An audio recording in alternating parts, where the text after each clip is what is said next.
கரெக்டாக இப்போ கடவுள் பார்த்து இந்த கரூர் இன்சிடென்ட்னால இப்போ ஆஃப் ஆகி இப்போ வந்து அவங்களுக்கு கைதி ஆகிட்டான். யார்? விஜய். நீங்கள் சொல்கிறது எஸ், ஹி ஹஸ் அப்ரோச் ராகுல் காந்தி பிகாஸ் வந்து அங்கே போய் மாட்டக்கூடாதுன்னு சொல்லிட்டு. விஜய்க்கு வந்துட்டு மேபி ஹி டசன்ட் லைக் உள்ளூர பிஜேபி, பட் அதை அவனால் சொல்ல முடியாது. ஏன்னா அவனுக்கு கேசஸ் இருக்கு, இன்கம் டேக்ஸ், இந்த கார் கேஸு, அதுக்கப்புறம் இப்போ இது கடை கொலை கேஸாக மாற்றிடுவாங்க. ஏன்னா சிபிஐ அவங்க கையில் இருக்குது. இப்படியும் மாற்றலாம், அப்படியும் மாற்றலாம். ஆகஸ்டில் வந்து ஆர் ஜூலையில் அமித்ஷா வாஸ் ஹியர். அவங்க ஆளுங்க இங்கே இருந்துட்டு they are trying to do. அப்போ அவங்க செஞ்ச கமெண்ட் என்னென்னா, விஜய் கட்சியில் வந்து பணம் கொடுத்தனா அவங்க எவெல்லாம் ஜெயிச்சோல்ல நாங்கள் விலைக்கு வாங்கணும், வேற ஒன்றும் பண்ணணும் தேவையில்லை.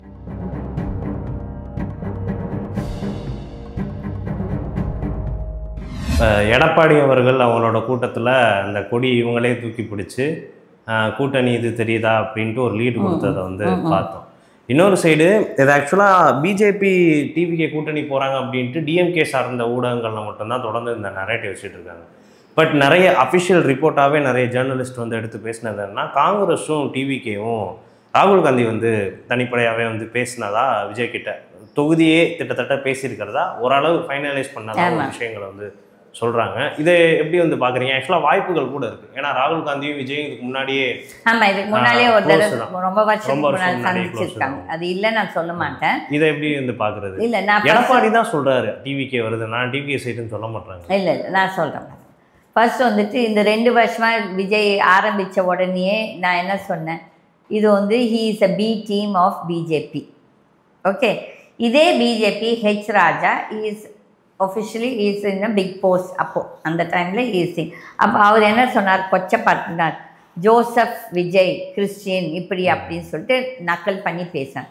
அதே ஹெச் ராஜா இன்னைக்கு வந்து விஜயை சப்போர்ட் பண்ணுறாரு. அப்போ இவங்கெல்லாம் சந்தர்ப்பவாதிகளா, சுயநலவாதிகளா, இல்லாட்டி மக்களை எப்படி நீங்கள் தூண்டுறீங்க உங்கள் சுயநலத்துக்கு? ஓகே, அப்போ இப்போ ஏன் இவ்வளோ பிஜேபிக்காரங்க ஊஸ் உமா ஆனந்த், இந்த உமா ஆனந்த் ஜஸ்ட் பிகாஸ் நீ கான்செப்ட் ஓகே ஃபைன், நீ நல்லதுக்கெல்லாம் நான் உன்னை சப்போர்ட் பண்ணுறேன். ஆனால் இந்த மாதிரி சில்லற வேலையெல்லாம் நீ பிகாஸ் யூஆர் அ கவுன்சிலர் போய் இந்த சில்லற வேலை, இப்போ நீங்களும் நானும் போய் சுப்ரீம் கோர்ட்டுக்கு இதில் போய் தலையிட்டு இருந்தேன், ஏற்றுப்பாங்களா? ஏன்னா நீ உனக்கு ஒரு கட்சி பின்பலம் இருக்கிறதால உன்னோட வந்து பெட்டிஷன் எடுத்திருக்காங்க, ரைட்? அப்போ வந்து பிஜேபி இப்போ இந்த சூழ்நிலை பிஜேபி இஸ் மிஸ்யூசிங், ப்ளஸ் பிஜேபியோட மிரட்டலால் தான் இவன் இந்த டிவிக்கவே ஆரம்பிச்சிருக்கான். அவனுக்கு அந்த கூட்டத்தை பார்த்தோன்னா வேறு மாதிரி புத்தி போய் அவங்களையும் கொஞ்சம் மிரட்ட ஆரம்பித்தான் நடுவில்.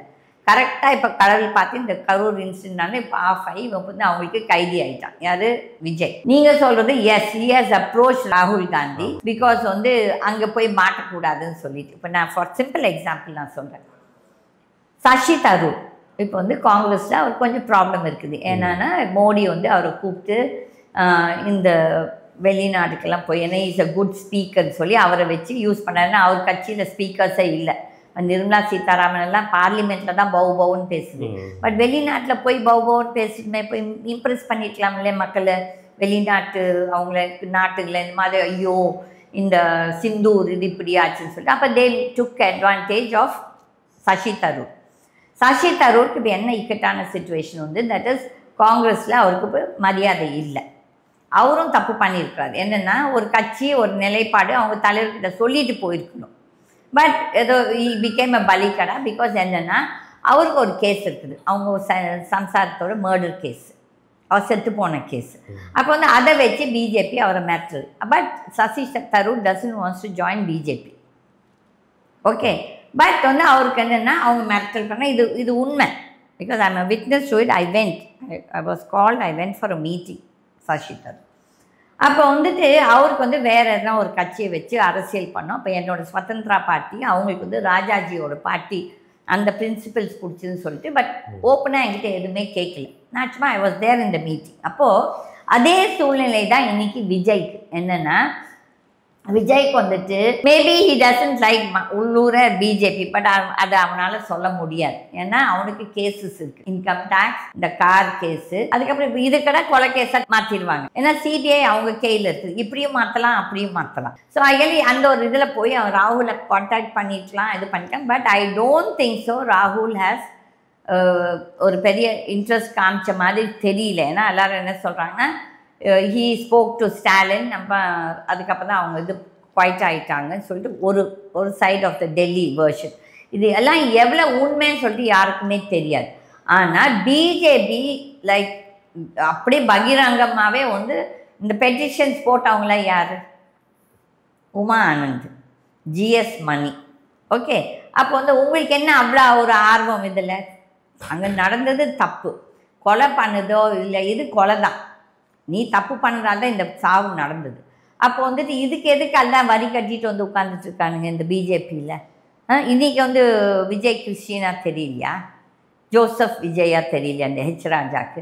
இப்போ இவங்களுக்குலாம் மனசாட்சி இருக்குதா? இவங்களுக்குலாம் வீட்டில் குழந்தை குட்டி இருக்காங்களா? இவங்களுக்குலாம் அண்ணன் தம்பி வீட்டில் இருக்காங்களான்னு தெரியாது. ஏன்னா இவங்களுக்கெல்லாம் அரசியலில் பொழப்ப நடத்தணும், அரசியல் வச்சு சம்பாதிக்கணும். அப்போ வந்துட்டு இவங்க எதையும் செய்வார்கள். ஓகே, அப்போ டெஃபினட்டாக BJP is there now today. Vijay வந்து பிஜேபி கையில் ஒரு என்ன சொல்கிறது கைதியாக மாட்டிகிட்டு இருக்கான்.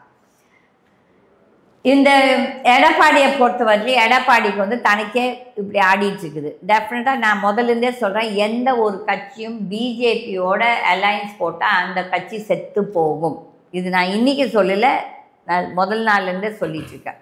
That is if you see எந்தெந்த மாநிலத்தில் அவங்க வந்து மற்ற கட்சிகளோட அலையன்ஸ் போட்டாங்களோ அந்த கட்சிகள் எல்லாத்தையும் ஒரு வழிக்கு கொண்டு வந்துட்டாங்க. ஓகே, இது பிஜேபியோட புத்தி. And I know lot of BJP leaders. இப்போ நாங்கள் பேசும்போது அவங்க தான் சொல்லுவாங்க, நாங்கள் இந்த கட்சியை க்ளோஸ் பண்ணிடுவோம், இல்லாட்டி இன்னும் ஒன்றுமில்லை. இந்த கரூர் நிகழ்ச்சி, இந்த நிகழ்வு நடக்கிறதுக்கு ஒரு ஃபார் எக்ஸாம்பிள், இப்போது திஸ் ஹேப்பன்ட் இன் செப்டம்பர் இல்லையா, ஆகஸ்டில் வந்து ஆர் ஜூலையில் அமித்ஷா வாஸ் ஹியர். அவங்க ஆளுங்க இங்கே இருந்துட்டு they are trying to two.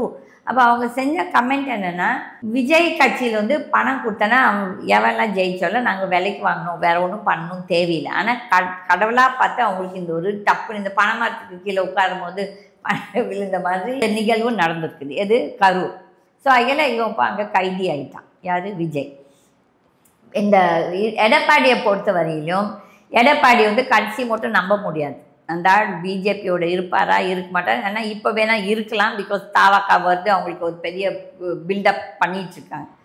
இதால் இவங்க ஜெயிக்க போகிறாங்கன்னு நினச்சாங்கன்னா இதை விட முட்டாள்தனம் வேறு எதுவுமே கிடையாது. ஏன்னா மக்களோட இது லாஸ்ட் மினிட் மட்டும் இந்த அலையன்சஸ் எதுவுமே, இங்கே இருக்க அலையன்ஸ் இங்கே இருக்குமா இருக்காதான் நம்மளுக்கு தெரியாது.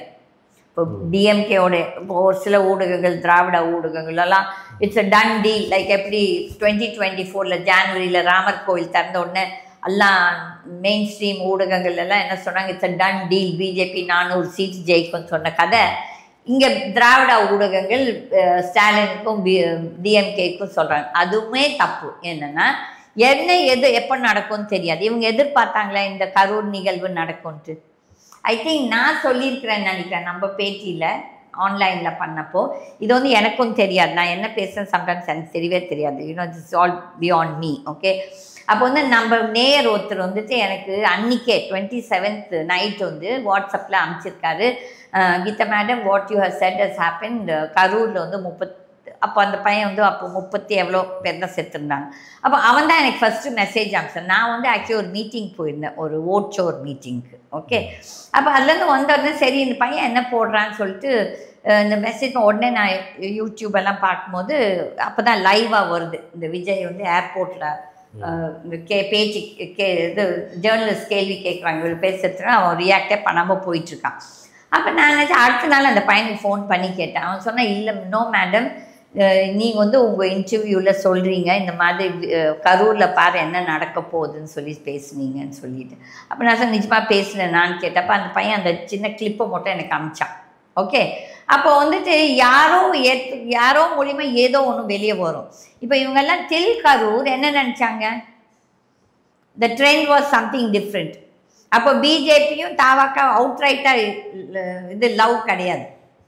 ஓகே, இப்போ மாறிடுச்சு.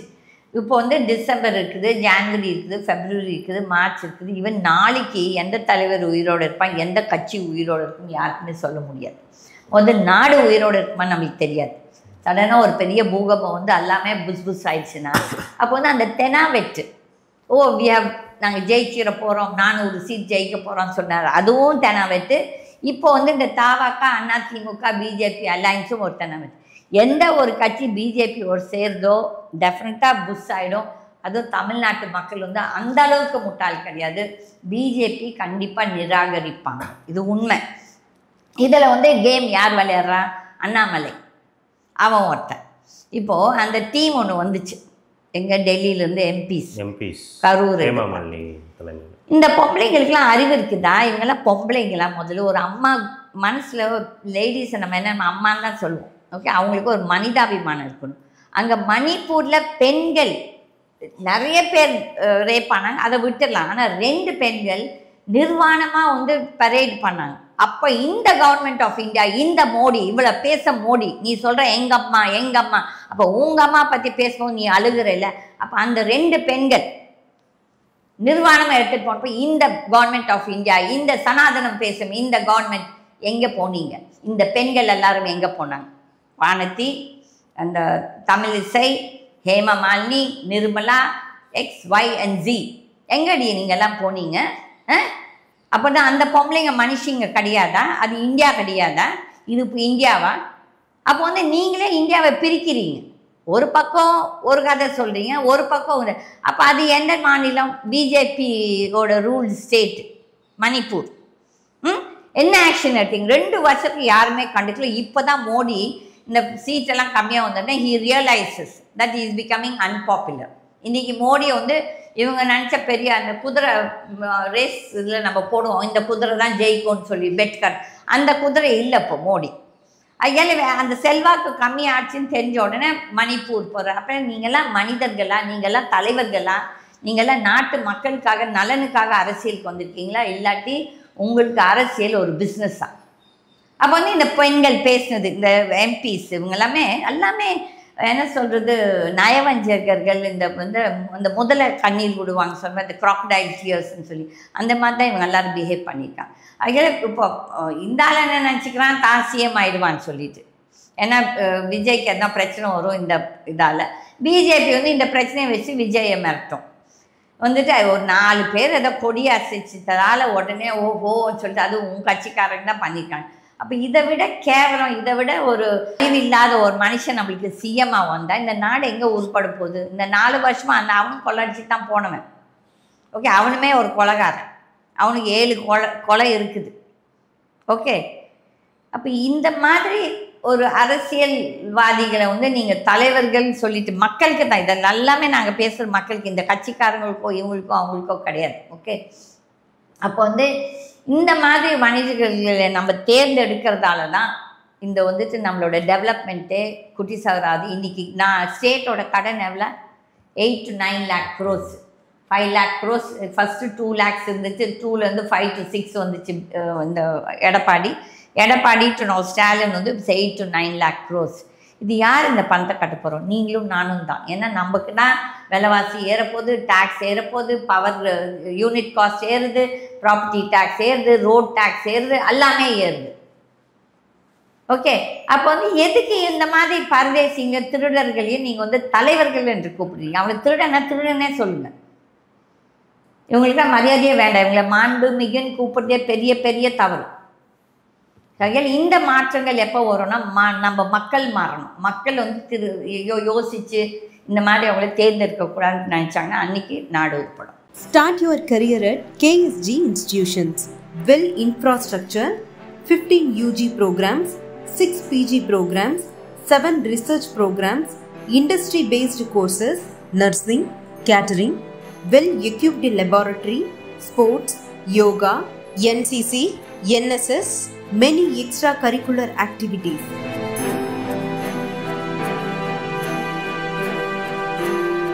No donation, no capitation. JK College of Nursing and Paramedical. BSc Nursing 4-year course and Bachelor of Physiotherapy 4.5 years course. Join KSG Institutions, Singanallur, Coimbatore. www.ksgcollege.com